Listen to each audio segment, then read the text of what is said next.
Despite being reviewed fairly well, this game gets a lot of shit within the Zelda community. It really does, and it is so unfortunate. Most of it boils down to the insertion and forced motion controls. That's where the hate begins, and that's where most of it really stops. People focus so heavily on this one aspect that unfortunately the game is completely written off as a great title into the Zelda franchise. So before this game releases for the Switch, I want to make this video explaining just why this is a great Zelda game and why it should be finding a home in your game collection. To make it clear to players that this game is so much more than crap motion controls. Now after all, Nintendo have addressed the motion control issues by now giving you a choice, so if you have a Switch, now will be the perfect time to get this game. The Joy-Con controller in your left hand is the shield. By lifting the controller, you can raise the shield to block enemy attacks. You can perform other actions like using both controllers to wield a bow and arrow. These physical movements add a sense of urgency and tension to combat. But we've also made it possible to play the game with button controls to ensure it can be played in handheld mode or on the Nintendo Switch Lite system. After mulling over how to assign different gameplay elements to different buttons, we decided to apply the sword motions to tilting the right control stick. Now full disclosure, this video is not trying to convince you that this is the best Zelda game ever made. Skyward Sword doesn't even come close to that, and like most other Zelda games, it does have its fair share of problems. My pure intention for this video is to show you that this is a good Zelda game. One not to be dismissed or overlooked because of control issues. It's to prove to the people who may have missed this title due to the motion controls that this is going to be worth your time picking up on the Switch.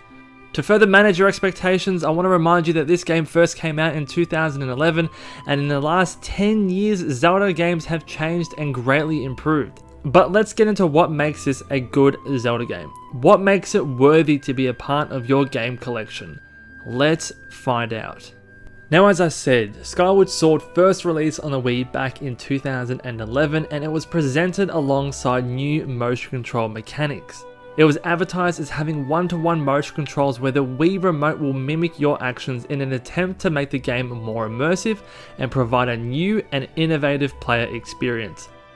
Due to the restrictive technology, this wasn't the case for everyone, and the control scheme actually made the game somewhat more frustrating for some players. In hindsight, the motion controls should have been optional, a feature there for those who want to use it, but for those who didn't want to or couldn't, there should have been an option to remove it and have standard button mapping. This would have solved a lot of the game's criticisms in my opinion, and if you start people off on the wrong foot with a bad first impression, they're less likely to overlook the other perceived negatives of the game later on. Now, when you start the game, you are instantly transported to another world through the game's sound design and soundtrack.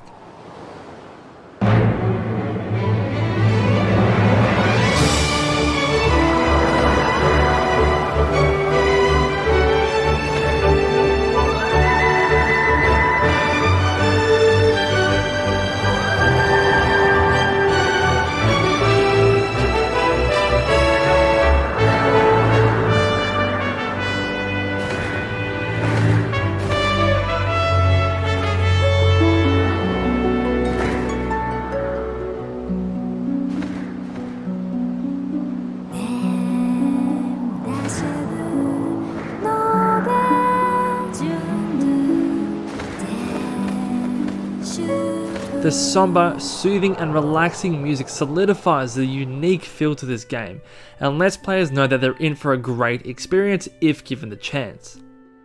One of the game's biggest strengths is its soundtrack. It emphasizes and elevates each interaction and feat to new heights. It escalates emotions, both good and bad, so players can truly grasp the impact and weight of each situation they're playing through. I could spend the whole video praising the soundtrack in this game, but I won't. Just know that if you're looking for excellent orchestral Zelda theme music, this game is it. One notable change that divided the player base was the game's softer, more cartoony aesthetic. It was made even more jarring as the last main console release of the Zelda game before this was Twilight Princess, which was praised for how dark, gritty and realistic it was. The contrast between the two didn't go unnoticed, some people even touting Skyward Sword as a Zelda game for kids. For me personally, I feel like this game strikes a great balance between Wind Waker and Twilight Princess. It's appealing to look at without being childish. It's light-hearted enough, but the characters are emotive enough to convey happiness, worry, anxiousness, and confidence. To me, it blended Link's more mature features from Twilight Princess with the exaggerated features from Wind Waker. The point that this game had a bad aesthetic or art style or was too childish never really made that much sense to me, as a lot of Zelda games actually have different aesthetics. It's become somewhat of a staple to the Zelda franchise to change up the art style of each game. Wind Waker was the most childish looking but is now considered one of the best games to date. The visuals of the game were somewhat restricted by the limited hardware of the Wii, however I feel like Nintendo struck a great balance with the expressive features, detailed character designs, interesting locations, and providing some truly cinematic sequences. Speaking of cinematics, this game is packed to the brim with awe-inspiring set pieces. You'll be exploring two main elevations in the game. Skyloft, which is a collection of floating islands above the clouds. Secondly, you'll be exploring what's called the surface, which is the land below the clouds. Skyloft gives players a sense of wonder and exploration as you effortlessly glide through freeing and open spaces. You have a great sense of speed, control, and wonder as you're flying on your loft wing. The islands themselves are fun to explore, however do keep in mind that some things on these islands cannot be interacted with until certain tasks on the surface have been completed. More on that later. Going down to the surface, you're provided with the action. The player will be presented with the usual Zelda tropes, the action, the enemies, the dungeons, the puzzles, the items, etc. Now on the surface, you'll mainly be exploring three areas: the Elden Volcano, the Faran Woods, and the Lanara Desert, each of which provide their own unique visuals in terms of geographical locations, enemies, and dungeons. Now at first glance, the three main areas may seem limiting in comparison to other Zelda games, but you return to these areas fairly often with new items and weapons. You're able to open up areas and explore even further. You're able to reach new heights that were previously unreachable and enter areas that were once unobtainable. This portion of the game purely comes down to personal preference. Do you like Zelda games where you have more new areas, or would you prefer to have a couple of selected good areas that you become familiar with over your time of playing? Again, it's your personal preference. Now this game also presented a lot of firsts for the Zelda franchise. Inventions of The Legend of Zelda. However, it gave a glimpse into many features and innovations that would eventually be adopted in The Legend of Zelda Breath of the Wild. Using the sailcloth to descend in midair, a stamina gauge that depleted as you scaled walls with vines or ran. Even the concept of collecting items to upgrade gear. Now granted, at this point in time, the stamina meters were nothing new in video games, and it certainly wasn't when this game was released.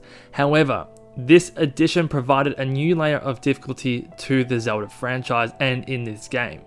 Link could no longer run forever or climb forever. His stamina was a finite resource, one that had to be managed. You could restore the stamina by simply resting or consuming fruits and potions.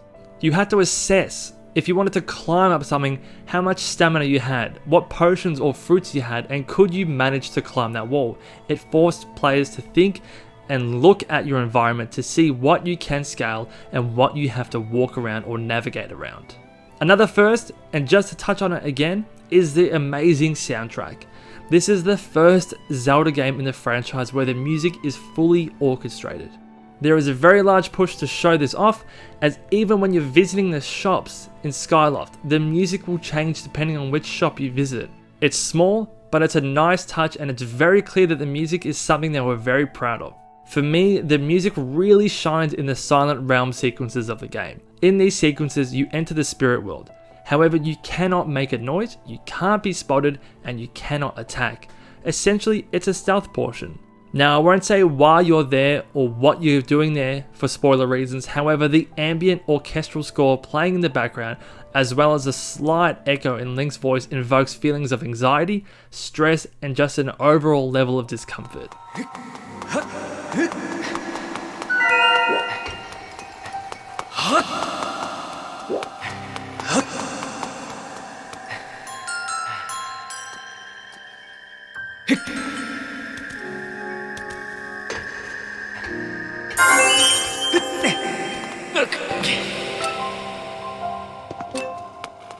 To make the player feel this through sound design alone is a testament to how good the soundtrack and effects really are in this game. Another big change from the main Zelda games is its antagonist in this game. For a very long time, it's not Ganon, it's Girahim, and it's so refreshing. He actually shares very little with Ganon in terms of looks or personality. Girahim is overly confident, cocky, and thinks extremely highly of himself. He is a complete narcissist, he's erratic, and just a bloody weirdo.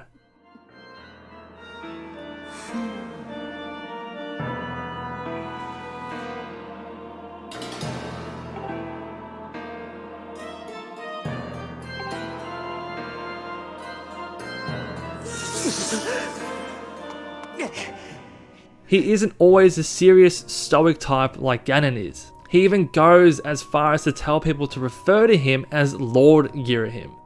He has such a memorable personality, and it's always a delight seeing him as he offers some of the best fights in the game and the best, funniest exchanges.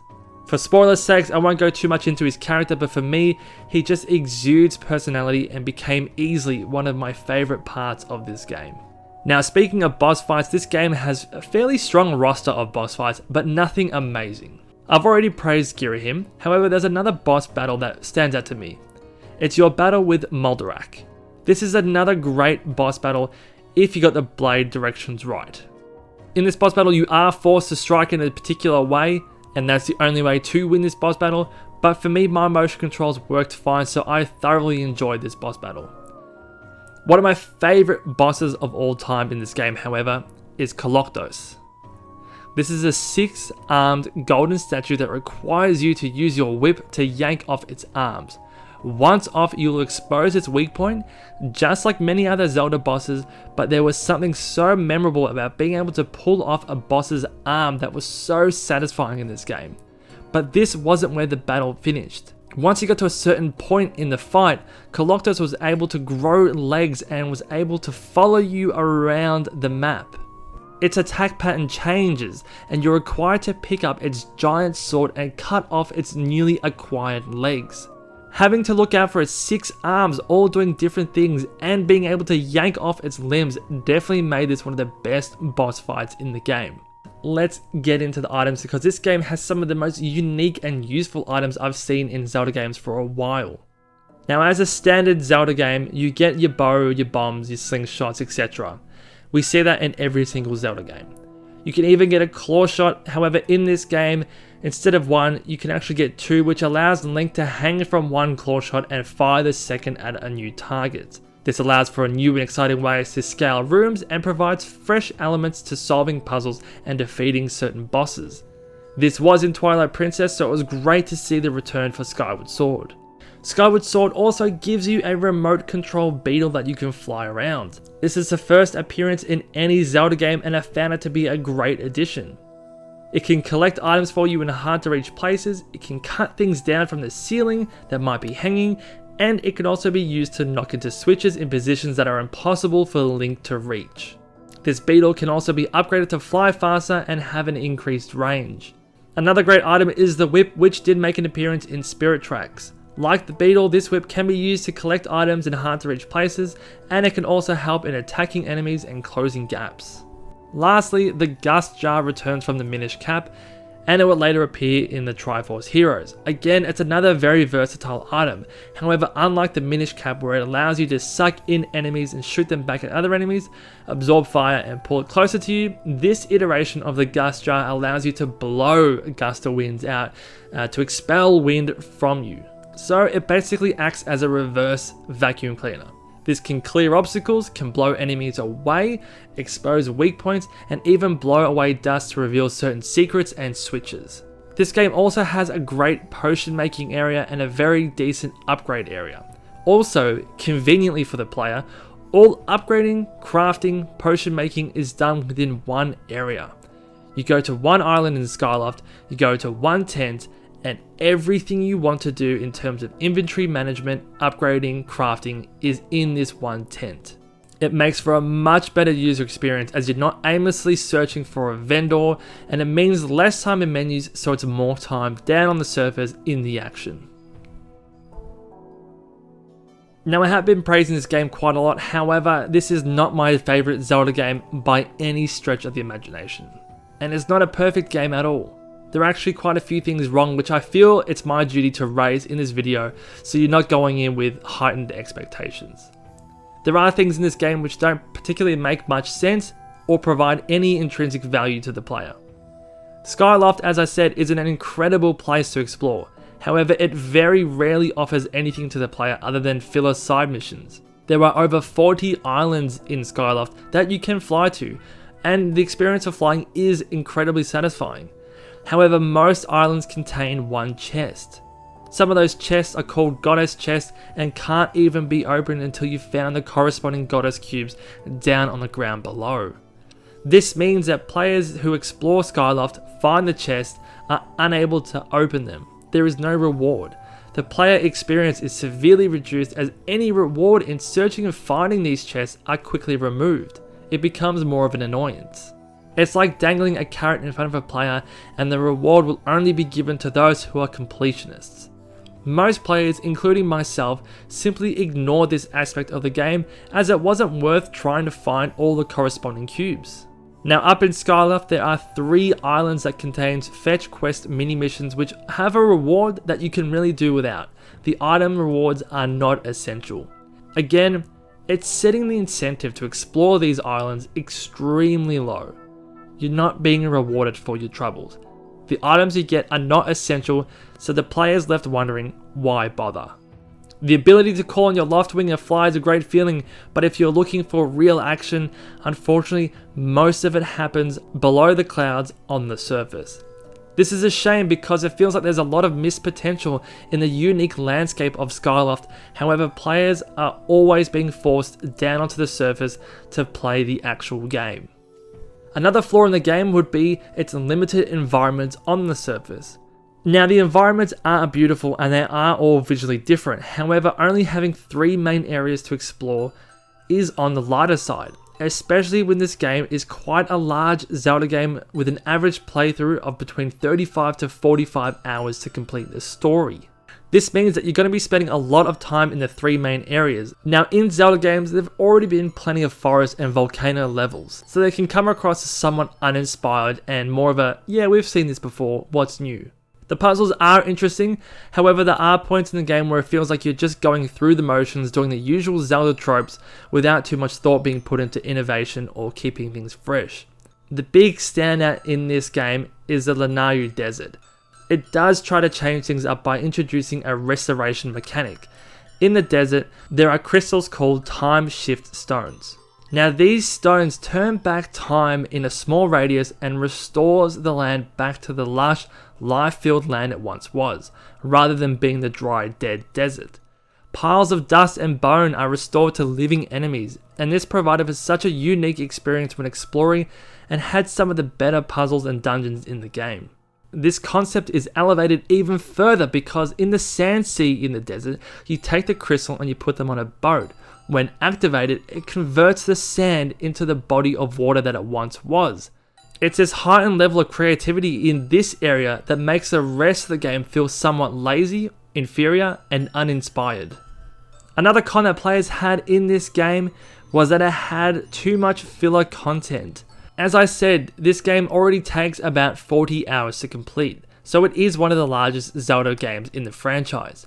It has many mandatory fetch quests which intentionally and artificially lengthen the game, much to the player's frustration. Freelance Nintendo perfectly summarizes this, so I'll show you what he says. I just wish the execution for the rest of the game was as well thought out as these segments. Per formulaic tradition, I was always forced to complete some task, no matter how menial, before I was allowed to get to a temple.